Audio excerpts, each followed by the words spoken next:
భారత క్రికెట్ చరిత్రలో కేరళ కుర్రాడు సంజు శాంసన్ ప్రయాణం ఒక అద్భుతమైన మలుపు తిరిగింది. ఒకప్పుడు ప్రతిభ ఉండి కూడా నిలకడ లేమితో జట్టులో చోటు కోసం పరితపించిన సంజు ఈ టీ20 ప్రపంచ కప్లో ఆకాశమే హద్దుగా చెలరేగిపోయి విమర్శకుల నోళ్లు ముయించాడు.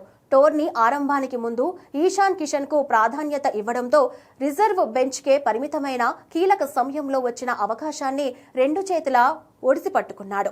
ముఖ్యంగా న్యూజిలాండ్ బౌలర్ల ధాటికి భారత్ టాప్ ఆర్డర్ తడబడిన వేళ సంజు క్రీజులోకి వచ్చి చూపించిన తెగువ భారత ఇన్నింగ్స్ ను మలుపు తిప్పింది.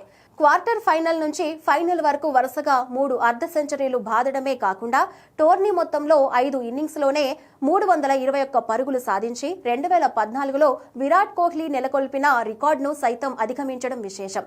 వెస్టిండీస్ మీద ఆడిన మెరుపు ఇన్నింగ్స్ మొదలుకొని ఫైనల్స్ లో కివీస్ పై ఆడిన బాధ్యతాయుతమైన ఆట వరకు ప్రతి చోట సంజు తనదైన ముద్ర వేశాడు. ఈ అసాధారణ ప్రదర్శనతో భారత్ మూడోసారి ప్రపంచ కప్ ముద్దాడటంలో కీలక పాత్ర పోషించి తన బ్యాటింగ్ తోనే సెలెక్టర్లకు గట్టి సమాధానమిచ్చాడు. సంజు శాంసన్ సాధించిన ఈ ఘన విజయంపై భారత మాజీ క్రికెటర్ మహ్మద్ కైఫ్ ప్రశంసల జల్లు కురిపిస్తూ భవిష్యత్తులో టీమిండియా టీ20 సారథిగా సంజును చూడవచ్చని ఆసక్తికర వ్యాఖ్యలు చేశారు. సూర్యకుమార్ యాదవ్ తర్వాత జట్టును నడిపించే సత్తా, అర్హత ఒక సంజుకే ఉన్నాయని కైఫ్ అభిప్రాయపడ్డారు. ఐపీఎల్లో రాజస్థాన్ రాయల్స్ జట్టును సమర్థవంతంగా నడిపించిన అనుభవం, బౌలింగ్ మార్పులు చేయడంలో అతనికున్న చొరవ మరియు కఠిన పరిస్థితుల్లో ఒత్తిడిని తట్టుకొని నిలబడే గుణం సంజును ఒక గొప్ప నాయకుడిగా తీర్చిదిద్దాయని ఆయన పేర్కొన్నారు.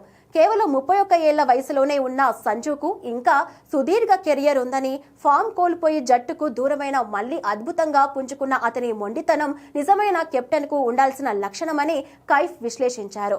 ఒకవేళ సూర్యకుమార్ యాదవ్ సారథ్య బాధ్యతల నుంచి తప్పుకోవాలని భావిస్తే ఆ స్థానాన్ని భర్తీ చేయడానికి సంజు శాంసన్ కంటే మెరుగైన ప్రత్యామ్నాయం మరొకటి ఉండదని కైఫ్ బలంగా నమ్ముతున్నారు. సంజు శాంసన్ తన అద్భుత ఫామ్ లో నీలిరంగు జెర్సీలో కెప్టెన్ గా భారత్ ను నడిపించే రోజులు దగ్గరలోనే ఉన్నాయని క్రీడా పండితులు అంచనా వేస్తున్నారు.